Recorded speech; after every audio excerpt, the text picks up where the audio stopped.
কোটা সংস্কার আন্দোলনে গতকাল ঢাকা বিশ্ববিদ্যালয়ে বিভিন্ন হলে ছাত্রলীগের নরকীয় তাণ্ডব, নরকীয় হত্যাকাণ্ডের প্রতিবাদে আজ বিকেল 4 ঘটিকার সময় রাজধানী ঢাকার বিজয়নগর বিজয় ৭১ চত্বরের সামনে এবি পার্টির বিক্ষোভ মিছিল অনুষ্ঠিত হয়।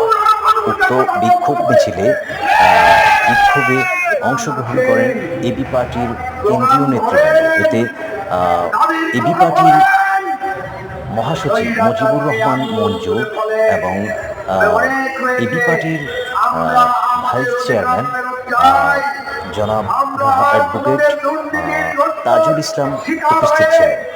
নেতারা বলেছিলেন, এই হায়না আওয়ামী লীগ থেকে দেশ উদ্ধারের জন্য আমাদের সক্রিয় থাকতে হবে। উক্ত অনুষ্ঠানে স্বতঃস্ফূর্ত